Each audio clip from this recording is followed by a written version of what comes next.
Hi, I'm Dustin Abbott. I've been eagerly awaiting the Sony E-mount version of the amazing Viltrox Pro AF 75mm F1.2. In some ways, Sony has even fewer premium options like this for APS-C than what Fuji does.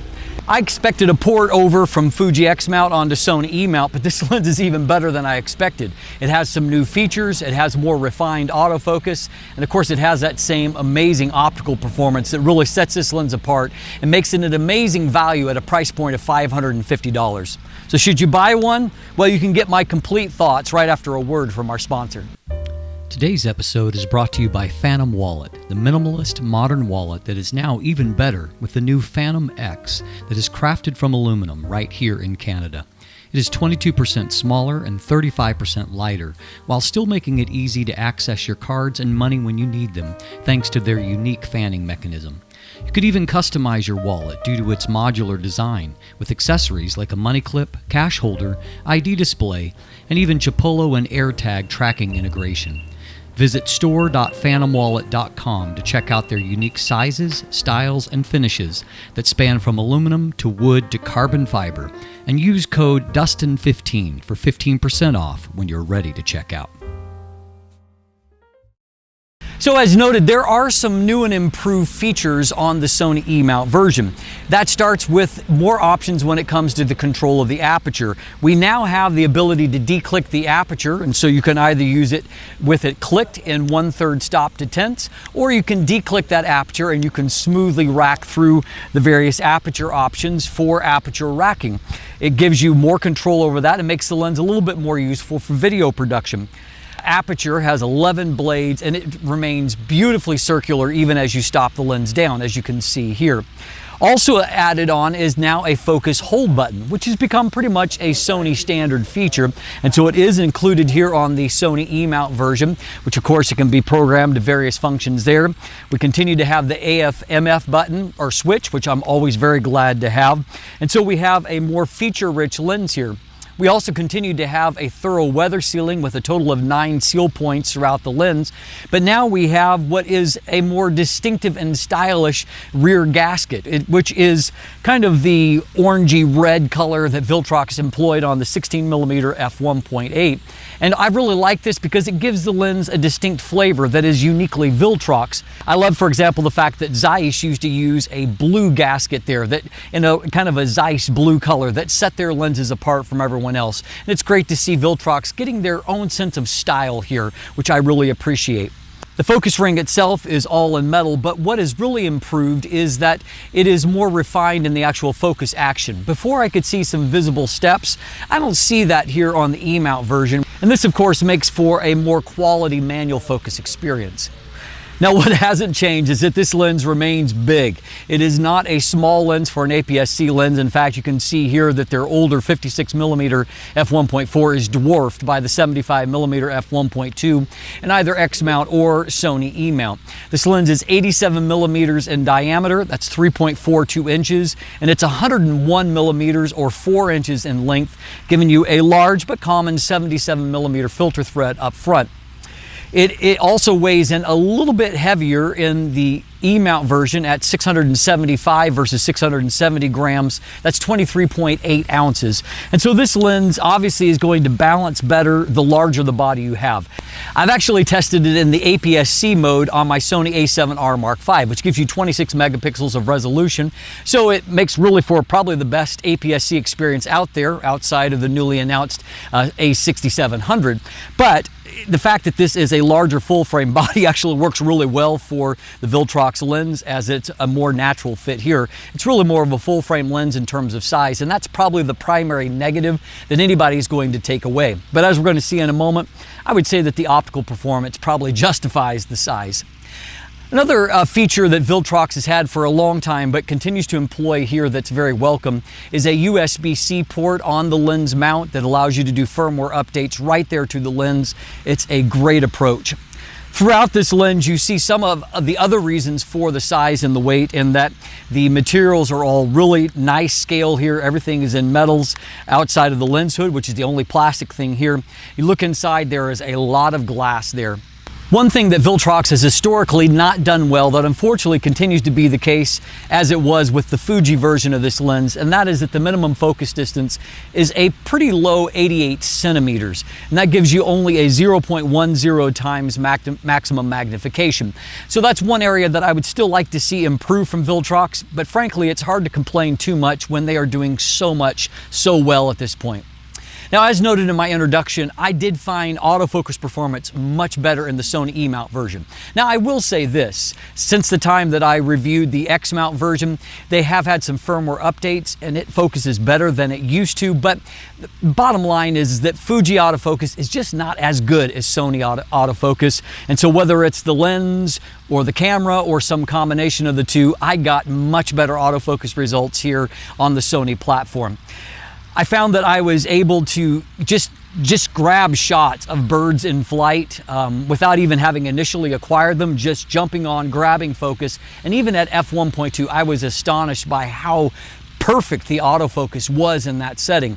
And so it gave me some really amazing results, because obviously you can get some really high shutter speeds when you're shooting at f1.2.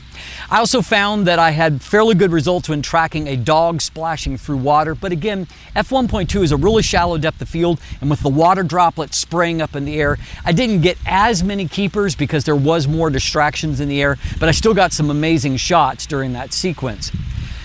Another situation that really blew my mind is that I switched into insect tracking mode because I had seen a dragonfly flying around. Unfortunately, it flew into a cedar tree and it just stayed there. So I thought, well, let's give it a shot. And so I just aimed with all points active. I aimed it at that cedar tree and I took the photo, and I was astonished to find that autofocus had pinpointed that dragonfly in the middle of this shot, as you can see, and you can see that it is perfectly focused on that. Mind blown.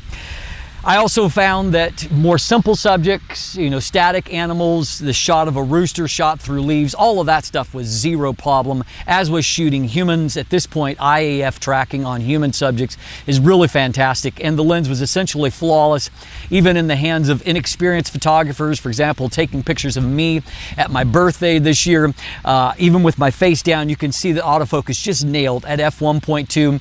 That's in the hands of someone that is not a pro photographer at all. And so I was very impressed with autofocus performance for stills.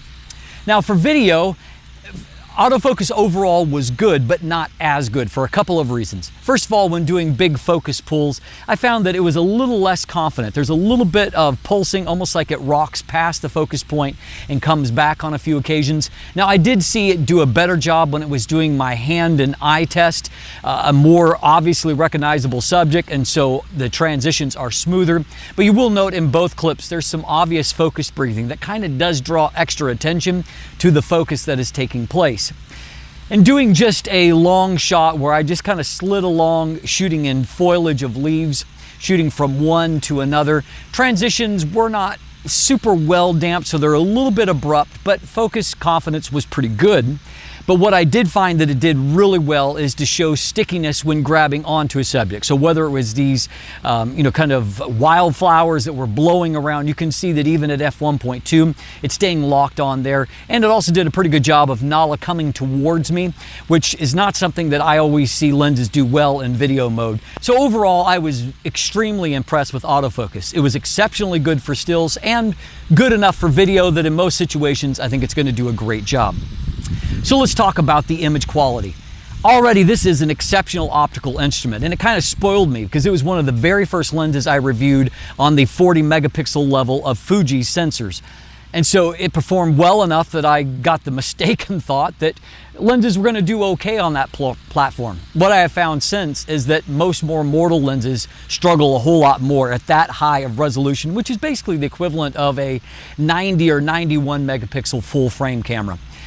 And so making the transition to the lower resolution point of Sony, in this case 26 megapixels, told me that this lens was going to ace this with flying colors. And of course, that's exactly what it did. For more of a breakdown, let's dive in and let's take a look. So testing the lens on E-mount affords us a unique opportunity we didn't have on Fuji, and that is to see how much of the full frame image circle is covered. As you can see here, it's not really a ton of it. You can see that there's some very heavy mechanical vignette that is covering the edge of the frame.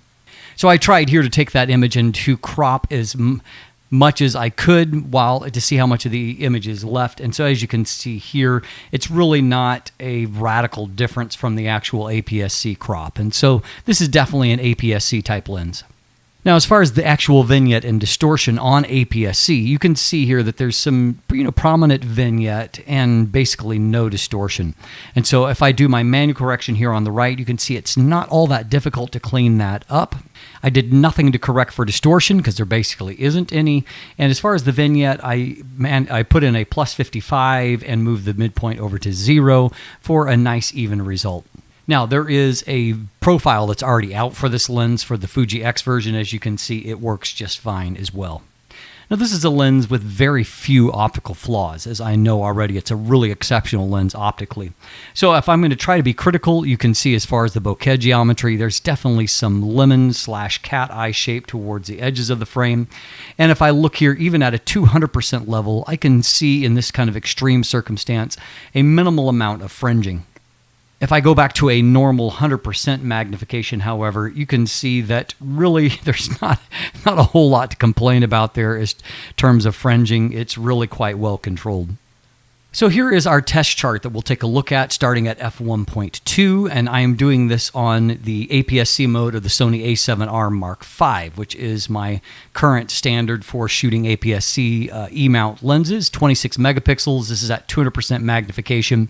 As we have seen on Fuji already, this lens is just magnificently sharp with great contrast even at f1.2. If you look at the mid-frame, there's basically zero drop-off. It looks fantastic. And even if I go right down here into the corner, it is crisp right out to the edge of the frame. I mean, it is just really fantastically good, and we can see that as far as the centering also looks good around the frame. Everywhere that I'm looking, detail and contrast is really excellent. For some real-world perspective here, I shot the same scene at f1.2 and then at f4, so obviously it's just a couple of seconds later as I shut down the aperture. But as we can see looking at it here at f1.2, you can see that there's just detail that's right off to the distance there, and it carries right off to the edge of the frame. Now, what there is less vignette at f4. That's pretty obvious. But as far as the detail, I mean, it already looks exceptional at f1.2. This is a really, really consistent sharpness profile all across the frame, which is quite rare, particularly in an f1.2 lens. Now, if we stop down just a third of a stop from f1.2 to f1.4, we can see that there is just a very, very minor boost of contrast, and there is a little bit of a change in the overall look of the image. And so I think that there's already less vignette that's apparent. And so if you're wanting to get just a little bit extra crispness, you can shoot at f1.4, and it already makes a bit of improvement, as you can see. Now, from f1.4 to f2, just a little bit further in terms of contrast here in the mid frame, you can just see that f2, it is just brilliantly sharp. I mean, this lens continues to impress me, and right off to the edge of the frame, now the corners being nice and bright. So now we're up to pretty much optical perfection. Now, after this point, it's largely going to be about just increasing depth of field. You can see that we're already pretty much at the maximum potential sharpness you're going to see as we compare f2 and f2.8. There's maybe a tiny tick more, but already we're pretty much pushing the envelope of what you're going to achieve here as far as resolution. So a little improvement from f2 to f2.8, and also if we look here from f2.8 to f4, maybe a tiny bit more in the edges, but for the most part you're just increasing depth of field. And from f4 to f5.6, you're not going to see much of a change here. You're already basically as good as you're going to get. But where this lens is exceptional is not just in the sharpness that it achieves, but also its ability to create really nice bokeh at the same time, which I find it's quite rare that you get both things. And so here, if we take a look at a pixel level right up close, you can see that there's beautiful detail there, even near minimum focus, but the background is just blurred out fantastic. In fact, when it comes to that minimum focus, that's really the only chink in the armor that you really don't have that very, very high of magnification, just about 0.10 times, which is not very high at all. But we can also see that the lens is like super sharp, even at f1.2 at minimum focus. And so that's kind of how it makes up for it. As we've already discussed, what made this lens extra special to me in the Sony mount is that autofocus, of course, is just so much better on Sony. And so here, even at f1.2, I've got bird in flight, and look at the detail that is there. It's not just a paper tiger with a test chart. Out in the real world, it's achieving fantastic results, and the improved autofocus on Sony really allows those optics to shine. Again, at f1.2, you can see that the detail is just gorgeous there in the depth of field area focus. Now you can see that already the far eye is completely out of focus, but skin tones are very nice and natural, and the defocus looks beautiful. Again, another people shot here, f1.2. Detail, of course, is fantastic. But look at how nicely everything defocuses. And again, if you're going to complain about anything, it can be the cat eye shape of the bokeh, but the actual defocus and the color rendition is really fantastic. I mean, look at this shot. Those little smudges, by the way, those are actually mosquitoes that's a mosquito bokeh. Maybe you've never seen that before. But this shot, again, with a cat that's moving, you can see the detail in the cat's face is fantastic. But just look how beautiful the colors are and the defocused area is. Another shot here, and again, you can see the detail is fantastic, just gorgeous. And then the bokeh is also really, really beautiful. Here, a shot of a rooster, and the same kind of thing. You can see that here I've purposely shot through some branches to give some foreground bokeh, and the colors, the contrast, everything just pops. It is really, really impressive. Another rooster here, and you can see, I mean, look at that detail. That's just fantastic. So flare resistance, as the last thing we'll take a look at, is not perfect. You can see that there is a little bit of ghosting here. You can also see, however, that against the very bright light, it's held up great as far as any kind of fringing, and there's nothing, hideous that has happened here. And even in the middle of the day, bright midday sun with the lens stopped down, you can see that, yes, there is a little bit of a ghosting pattern that's coming off that, but it's not doing anything horrendous here. So overall, again, I think that is a pretty decent performance. So in conclusion, you can see that is a pretty flawless optical performance. This is one of the best APS-C lenses that I have tested, period. The fact that it has autofocus and f1.2 along with optics this good is just an incredibly rare combination. And unlike many lenses that are kind of optimized for only one shooting distance and give you very dreamy type results at f1.2, this lens is just good at basically all aperture values until diffraction kicks in. And so it gives you just incredibly good results. The price tag of $549 US makes this a really reasonable lens as well. I don't quite know how Viltrox is managing to do what they're doing, but they're giving us more features, they're giving us increasingly better autofocus, and giving us incredible optics while still keeping the price tag down. It makes this lens an exceptionally good value. It makes me really excited to consider the fact that they have in the near future a 75mm f1.2 that's been announced that is going to coming in this Pro series. That translates to around the 40 or 41 millimeter focal length for full frame. That's a focal length that I love, and so I can't wait to try out that lens. And so I don't often do this. Typically, I try to throw out information and let you make a decision for yourself. But for those of you that are inevitably going to ask the question, should I buy one of these lenses or not?